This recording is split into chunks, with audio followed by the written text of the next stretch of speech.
Assalamualaikum warahmatullahi wabarakatuh. Innal hamdalillah nahmaduhu wa nasta'inuhu wa nastaghfiruh wa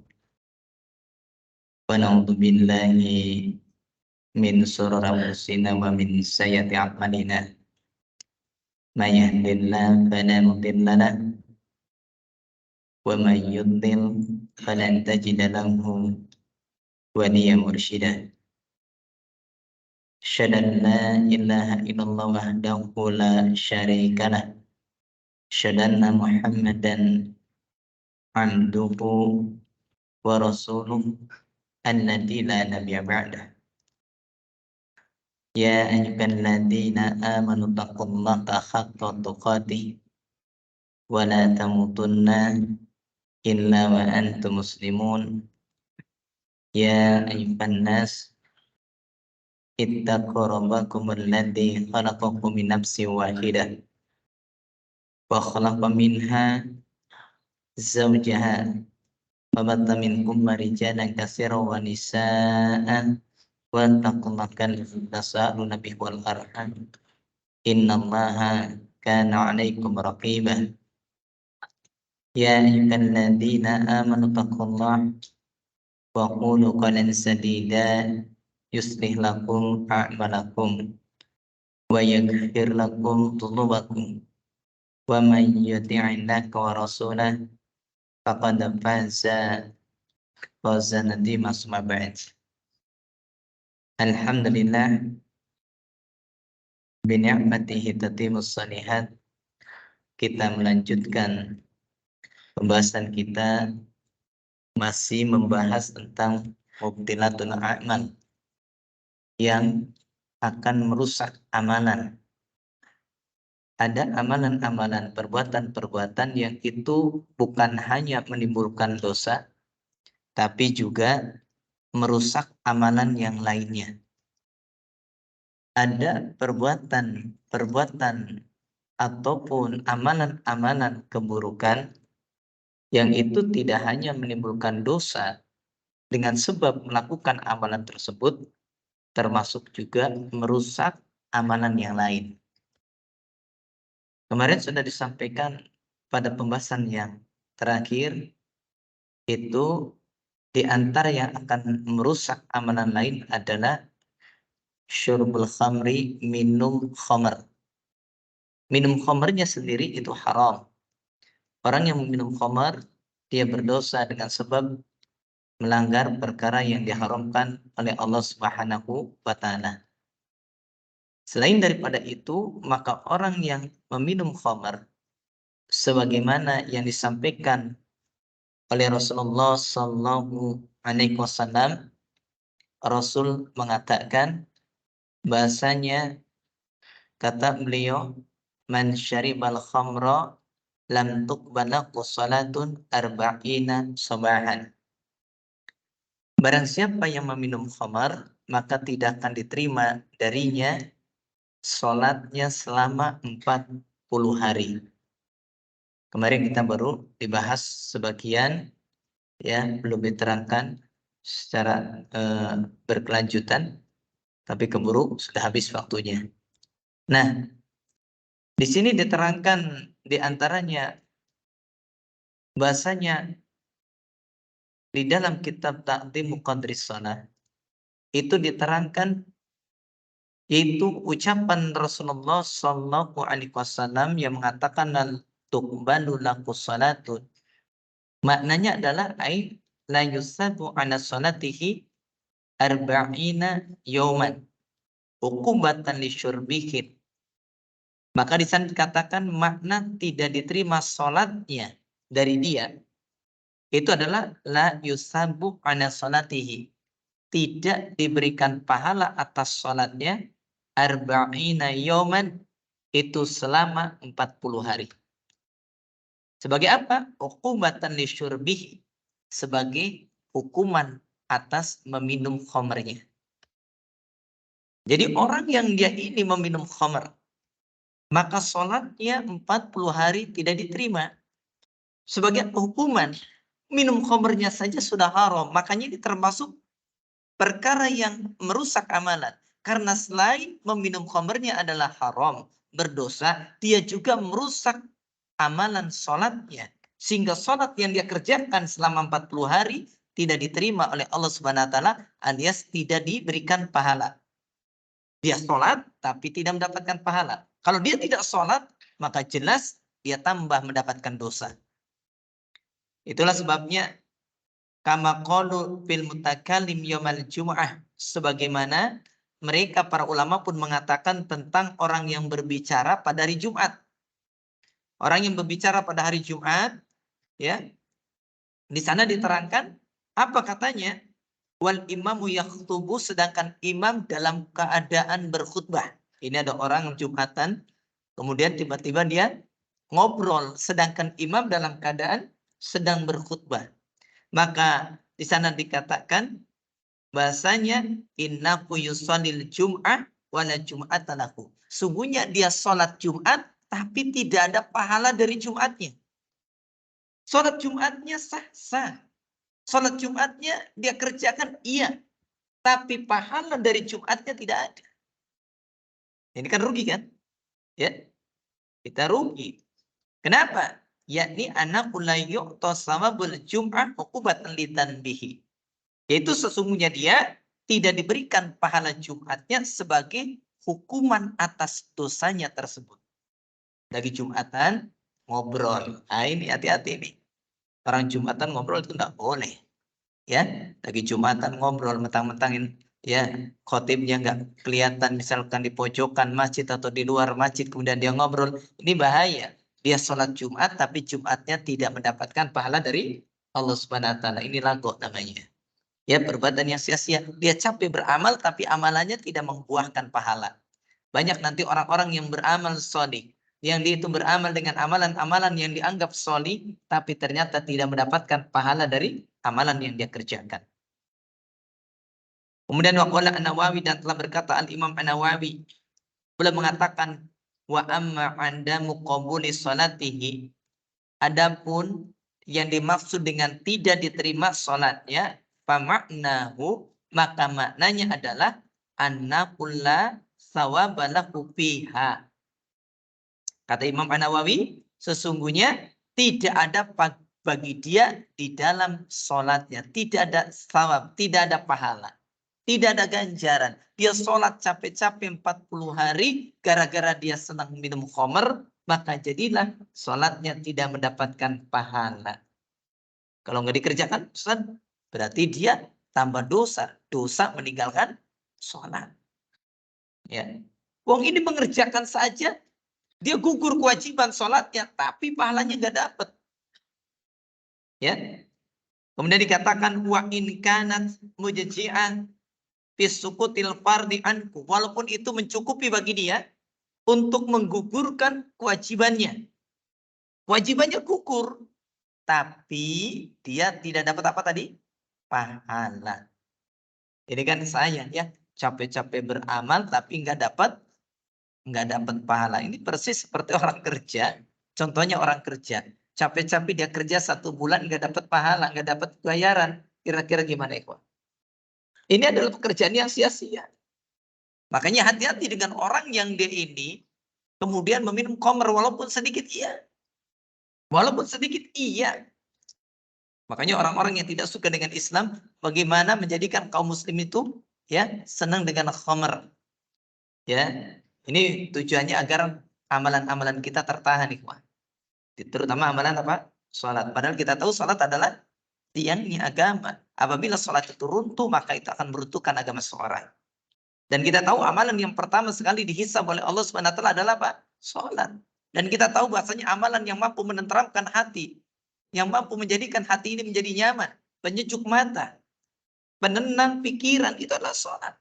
Makanya berulang kali saya katakan bagaimana Rasul mengatakan pada Bilal, ya Bilal arih Nabi salat. Wahai Bilal, istirahatkan kami dengan salat. Karena dengan salat yang benar, salat yang diterima, itu memberikan faedah yang besar. Apa di antara faedahnya? Hidupnya menjadi tentram. Maka bagaimana agar orang Islam itu tidak tentram? Maka dirusaklah salatnya. Dikenalkan bagaimana dengan ya, narkotik, dikenalkan dengan khomer, dikenalkan dengan berbagai macam perkara yang memabukkan. Ini hati-hati ikhwah, ini yang akan menjadi penghalang dari pahala sholatnya. Padahal sholat itu Masya Allah. Berulang kali Anda sampaikan kalau sholat itu dikupas luar biasa. Betapa banyaknya fadhail, keutamaan-keutamaan dari sholat tersebut. Ya, orang sholatnya benar luar biasa. Sudah mah dapat ketentraman dalam kehidupannya. Sudah mah dimudahkan urusannya. Sudah mah kita ini kemudian ditambahkan lagi dengan sholat itu menjadikan kita adalah orang-orang yang dekat dengan Allah Subhanahu wa Ta'ala. Masya Allah, sholat itu luar biasa. Orang kalau sudah meremehkan sholat, maka hidupnya akan bermasalah. Makanya sering saya sampaikan, terutama Anda yang merasa laki-laki, sholatlah di masjid. Jangan di rumah. Anda laki-laki. Yang sholat di rumah itu perempuan. Adapun kita sebagai seorang laki-laki, sholatnya di mana? Di masjid. Lah kalau laki-lakinya nggak mau sholat di masjid, buat apa membangun masjid megah-megah? Ya, datangi masjid. Laki-laki tempatnya di masjid, sholatnya di masjid, berjamaahnya di masjid. Adapun di rumah yang memakmurkan adalah perempuan. Lalu kemudian di sini pun beliau mengatakan, wala yahtaju ma'aka illa i'adah, dan tidak butuh ya untuk mengulangi sholatnya tersebut. Jadi sholatnya sah-sah. Itu hanya menggugurkan kewajiban dan sholatnya tidak perlu diulang. Selama 40 hari sholatnya diulang tidak. Sholatnya sah, tapi sholatnya la sawaba fi, maka tidak ada pahala pihak pada sholat tersebut. Tidak ada pahalanya.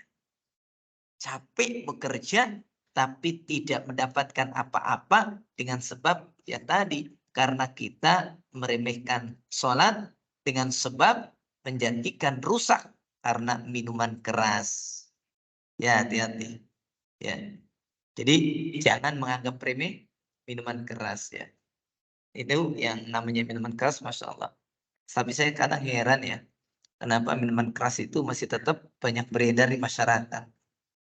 Padahal sudah jelas peraturan pemerintahnya, sudah jelas larangannya. Sudah jelas bahasanya minuman keras itu dalam agama sudah jelas dilarang dengan sebab keharumannya dan sebagainya. Tapi herannya tetap masih menyebar kemana-mana. Nah itu. Kemudian ke-16 di antara perkara yang merupakan mubtilatul a'mal yang akan merusak amalan. Apa di antaranya? Yang ke-16 adalah almar'atun nasyij, yaitu wanita yang nusyuj, wanita yang durhaka pada suaminya, suka membantah, suka melawan. Hati-hati ini. Ya, antum kalau punya istri kasih tahu istri kita, jangan membantah suami, jangan melawan suami, jangan nusyuj pada suami. Kenapa? Selama suami belum ridho, selama dia masih durhaka pada suaminya, maka ketahuilah amalannya akan tertahan, tidak terangkat ke atas langit. Amalan apa? Nanti kita bacakan. Dan juga dikatakan selanjutnya almar'atun nasyij wa imamun makruh bihaqqin. Itu imam yang tidak disukai dengan hak, dengan benar. Kan ada orang tidak disukai, imam tidak disukai padahal dia dalam keadaan di atas kebenaran. Ini mah dia memang tidak disukai karena dia melanggar aturan. Seorang pemimpin yang dia tidak di atas kebenaran, akhirnya kemudian yang dipimpinnya merasa tidak suka. Hati-hati, ibadahnya terhalang. Ya. Kemudian yang selanjutnya waman sholat ala janazah qoblal jamaah. Orang yang sholat terhadap jenazah sebelum berjamaah. Hati-hati. Sholat mendahului nih. Jamaahnya belum diadakan, dia sholat jenazah duluan. Itu tertahan. Tapi seperti apa perinciannya nanti kita bahas. Ya. Nah di sini ternyata ini sebagaimana diterangkan di dalam sebuah hadis yang diterangkan di dalam sebuah hadis yang dicantumkan dalam kitab Shahihut Targhib. Di sana diterangkan pada hadis yang 485. Dan ini oleh Fadilatul Syekh Al-Albani rahimahullahu taala dikatakan sahih li ghairihi. Sahih dengan sebab ada yang lainnya. Beliau mengatakan salah satu La yaqbalullahu minkum salat. Bahasanya di sana dikatakan 3 golongan yang Allah tidak akan menerima dari mereka salatnya. Kemudian wala tas'adu ila sama, dan tidak akan terangkat naik ke atas langit. Salatnya tidak diterima dan tidak terangkat ke atas langit. Tidak sampai ke Allah Subhanahu wa taala. Wala tujawwizu ru'usahum, dan salatnya pun tidak melewati kepala-kepala mereka. Itu ungkapan kiasan untuk tidak diterima. Salatnya tertahan. Salatnya tertahan, tidak sampai ke langit, tidak diterima oleh Allah Subhanahu wa taala. Siapa 3 golongan, 3 kelompok yang tidak akan diterima salatnya tersebut? Maka kata Rasul, rajulun amma qauman wa hum lahu karihun. Yaitu seseorang yang dia memimpin satu kaum, mengimami satu kaum, sedangkan mereka tidak suka dengan imamnya tersebut. Hati-hati mengimami ini, menjadi pemimpin di satu kaum. Kemudian yang ketiga, warajulun shalla ala janazatin walam yu'mar. Nah ini kalimatnya, yaitu orang yang mensolati jenazah walam yu'mar, dan dia tidak diperintahkan. Beda kalau kemudian kita mau sholat izin karena ada keperluan, mau sholat tafadhol ya sholat duluan, itu beda ceritanya kan, sudah ada perintah. Ini belum diperintahkan, tiba-tiba misalkan dia nyelonong saja sholat sebelum diizinkan, ya, yang seperti itu. Jadi yang pertama adalah orang yang jadi imam satu kaum sedangkan kaum tersebut tidak suka, karih. Itu yang pertama. Yang keduanya orang yang sholat atau mensolati jenazah sebelum diperintahkan untuk sholat. Ya, baru saja misalkan jenazah belum diapa-apain, diurus juga belum selesai, disolatin. Atau baru selesai, belum ditata dengan benar, disolatin. Atau tanpa izin langsung mensolatin, ya. Wa mra'atun da'aha zawzuha, dan yang ketiga, seorang wanita yang suaminya mengajaknya minalail pada satu malam, fa'abbats alaih, kemudian dia enggan memenuhi ajakan suaminya. Suaminya pengen tapi istrinya tidak mau, nolak. Ya, ini dikatakan, ya, ini adalah wanita yang nasyij, wanita yang nusyuj, wanita yang dia termasuk durhaka kepada suaminya. Maka dari sini kita mengetahui ternyata di sini wanita yang seperti ini, yaitu wanita yang dia berlaku nusyuj kepada suaminya. Wanita ini dia nusyuj, ya. Wanita ini dia tidak nurut pada suaminya, membangkang, menolak perintah suami. Tapi adapun kalau kemudian dia minta izin dan suaminya kemudian mengizinkan, itu beda masalah. Berarti sudah ada apa? Keriduan. Ini suaminya nggak ridho. Suaminya tidak suka. Wanita membangkang, wanita menolak, dan suaminya tidak ridho dengan penolakan wanita tersebut. Itulah sebabnya pentingnya komunikasi suami dengan istri. Barangkali kan banyak kasus seorang istri juga mungkin lelah, capek, karena mereka kan manusia kan. Sepanjang waktunya mungkin digunakan untuk mengurus keluarga, ya, mengurus anak, membereskan pekerjaan-pekerjaan rumah. Maka suaminya juga harus paham dalam masalah ini. Jangan sampai banyak terjadi kezaliman, istri dalam kondisi capek, lelah, dalam kondisi tidak mood, ya, dan itu tidak sering misalkan.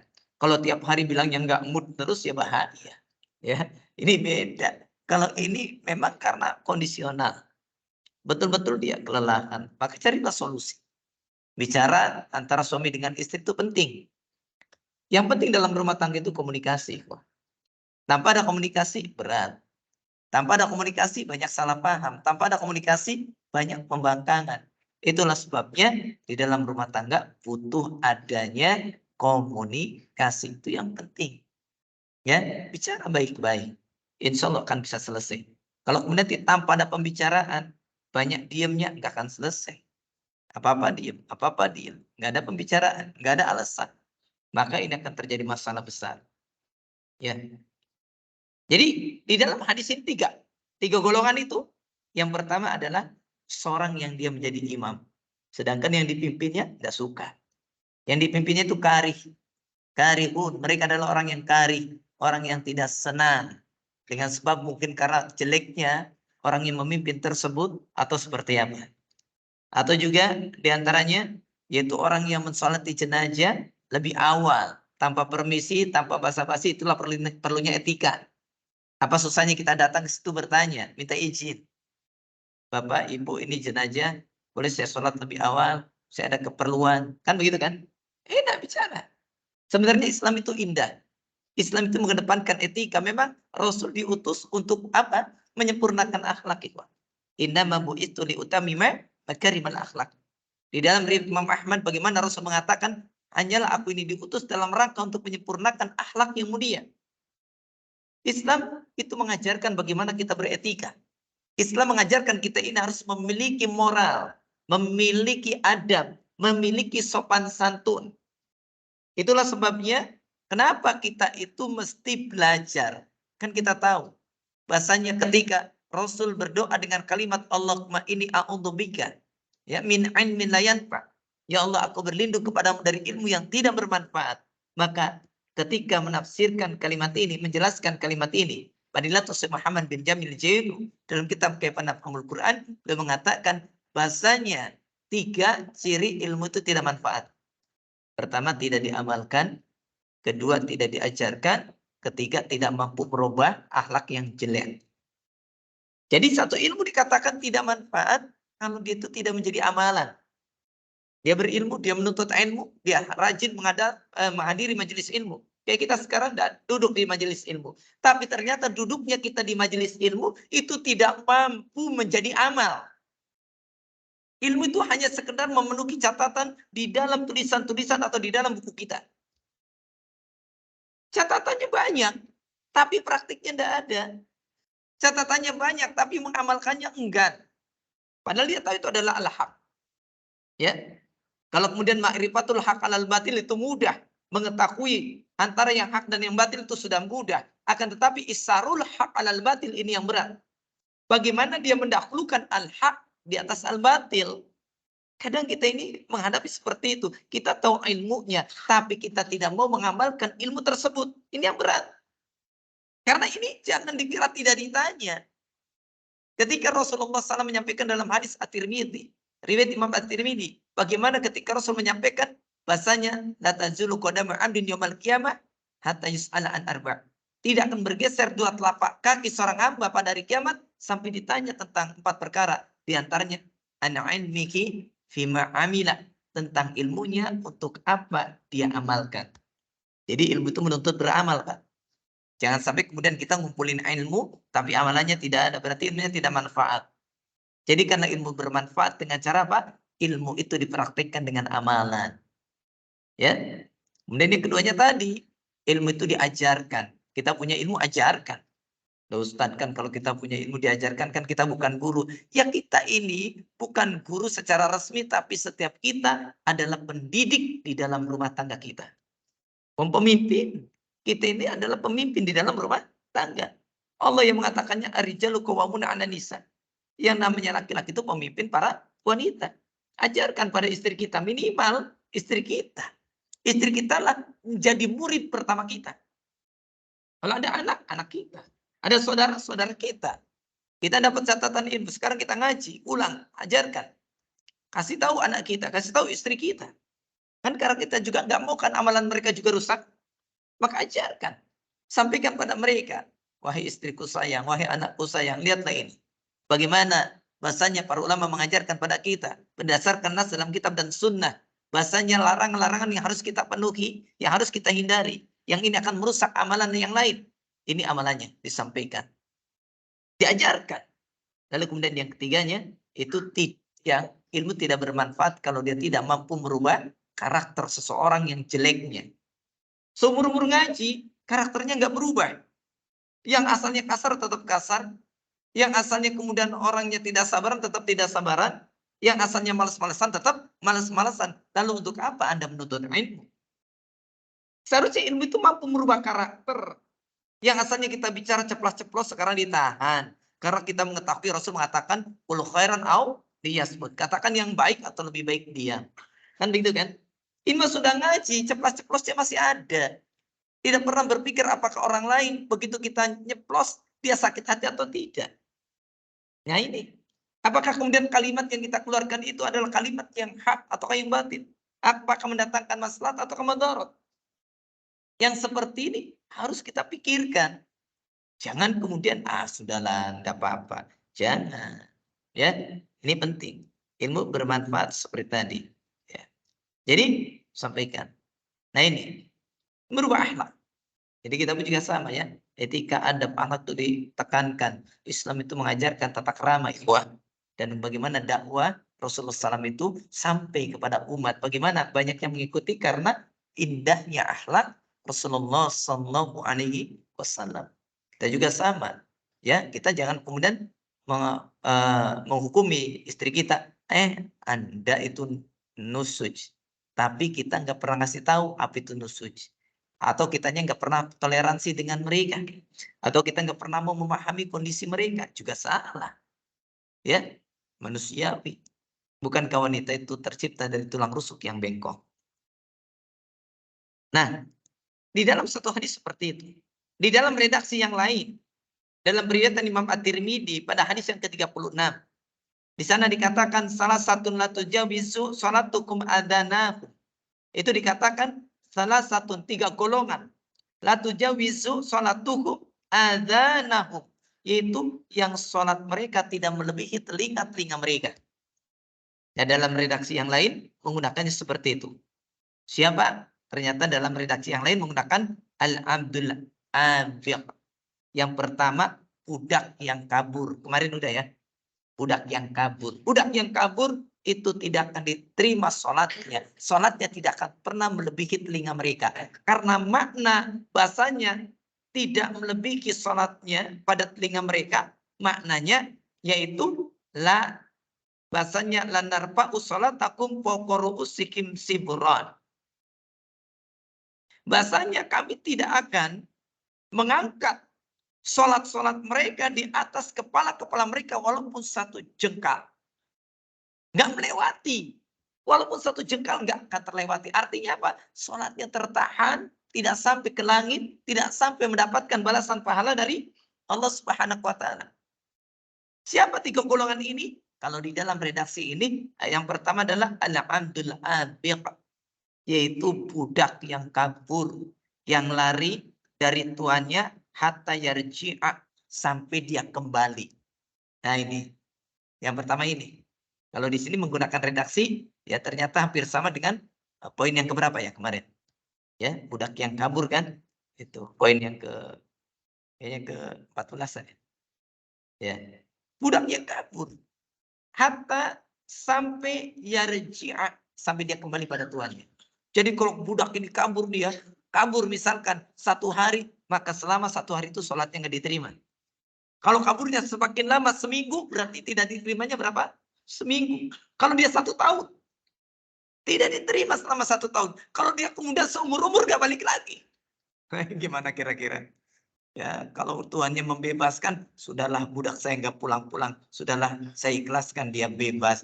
Ya itu mending. Kalau begitu, kalau tuannya sampai sakit hati mati. Dia nggak pernah kembali kepada tuannya. Maka dia menanggung ancaman ini.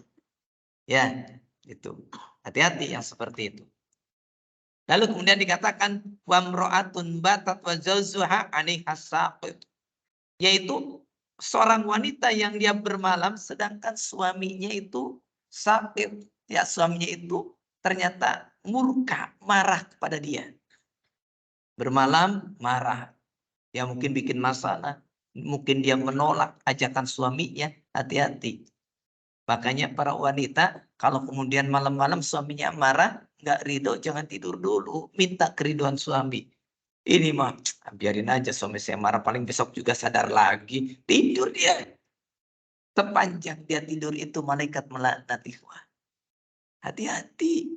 Jangan dianggap sepele. Mungkin suaminya pagi-pagi bisa tersenyum, tapi jangan salah, bisa jadi hatinya gondok. Bisa jadi. Hati-hati yang seperti ini. Makanya wanita itu Masya Allah surga dan nerakanya mudah kalau dia mudah taat kepada siapa? Suaminya. Wanita itu paling gampang masuk surga, tapi juga ya paling cepat masuk neraka. Banyak yang masuk nerakanya juga. Karena musuh besar wanita itu perasaannya. Itu musuhnya wanita perasaannya. Ya, menuruti hawa nafsunya. Wanita itu kan yang penting idza sholatil mar'ah khamsaha. Jika wanita sholat 5 waktu, wa shomat syahroha, dia berpuasa di bulan Ramadan, wa hafidhat farjaha, dia kemudian menjaga kemaluannya. Kemudian dikatakan wa ata'at zaujaha, maka dia mentaati suaminya. Cuma 4 kok yang dituntut. Yang pertama, sholat berkaitan dengan hak Allah. Yang kedua, shaum berkaitan dengan hak Allah. Yang ketiga juga berkaitan menutup aurat. Menjaga kemaluannya tidak terjatuh ke dalam zina, itu hak Allah. Dan itu kebaikan untuk dirinya. Baru yang keempat itu hak suaminya. Kalau ini dijaga 4-4-nya, dan ini wajib semua loh. Tidak berkaitan dengan sunnah. Adapun dia puasa sunnah atau tidak, sholat sunnah atau tidak. Wong ini mah yang penting sholat 5 waktu, puasa bulan Ramadan, berarti kan wajib semua. Itu sudah dijamin surga. Syaratnya tadi dia benar semuanya diterima oleh Allah Subhanahu wa taala. Ya. Dan yang paling berat kan mungkin sholat 5 waktu wanita banyak yang bisa. Puasa Ramadan bisa, menjaga kehormatannya bisa. Tapi yang paling berat itu yang keempat. Bagaimana taat pada siapa? Pada suami. Tapi jangan beranggapan Ustaz kalau begitu udahlah kalau gitu saya mending nggak punya suami. Jangan. Ya, pahalanya gede ketika orang banyak punya suami. Banyak pahala yang bisa didapatkan orang yang sudah berkeluarga. Kemudian yang ketiganya dikatakan wa imamu qaumin wa kum lahu karihun, yaitu imam, pemimpin satu kaum sedangkan mereka kaum tersebut karihun, mereka tidak suka. Sama yang dengan tadi kan? Yang membedakan satu, yaitu al-abdul abik, yaitu budak yang kabur. Ya kabur dari tuannya hatta yarji'a sampai dia apa? Kembali. Kalau yang tadi apa? Ya, yang tadi adalah siapa? Ya, yaitu man sholal janazah. Yang dia itu sholat mensolati jenazah. Qabla, yaitu sebelum apa? Qabla lam yukmar, sebelum dia diperintah. Kalau belum diperintah, nah ini. Jadi yang seperti ini maka dia juga tertolak. Nah, itu yang disampaikan di dalam poin yang ke-16. Lalu kemudian yang ke-17. Ya.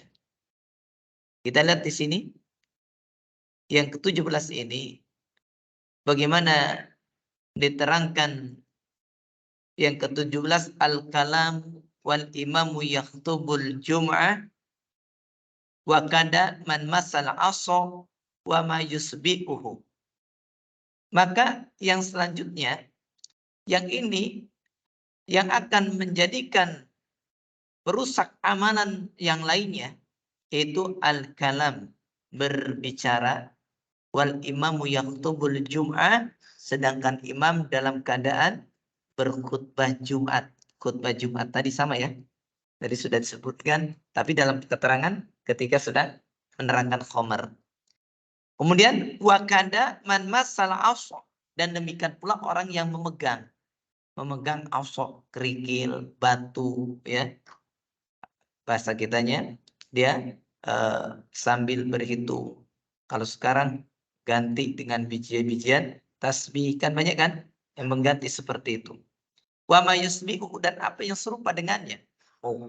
Mau dengan batu, mau dengan tasbih, atau mungkin sekarang orang ganti dengan mainan pulpen, pulpen diputer-puter aja sampai selesai khutbah.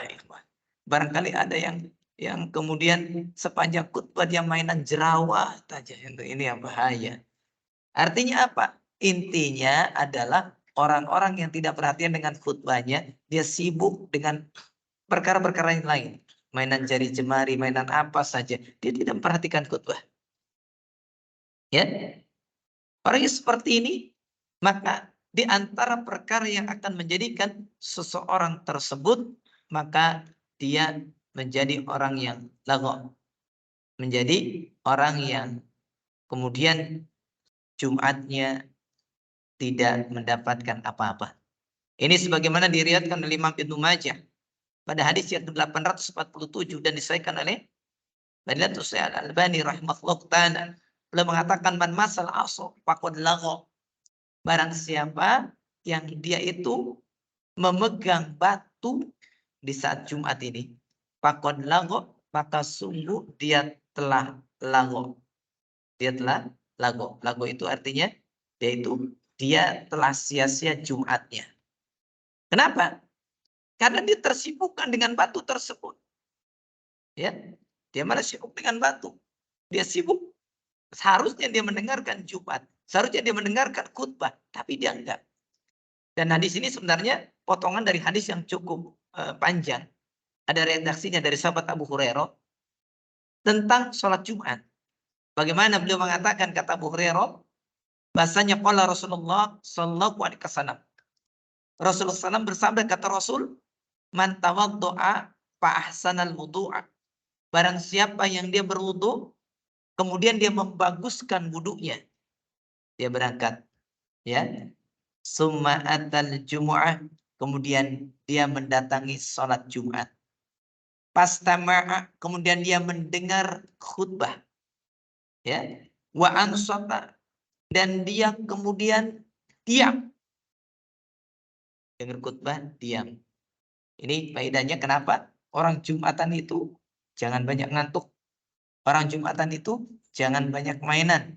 Orang Jumatan itu fokus kepada imam yang sedang berkhutbah. Karena imamnya ya bersambung dengan khotib. Maka orang yang seperti ini, dia dari rumahnya berwudu dengan sebenar-benarnya atau sebaik-baiknya wudu. Kemudian dia mendatangi Jumat dengan tenang. Dia mendengarkan khutbah. Dia diam.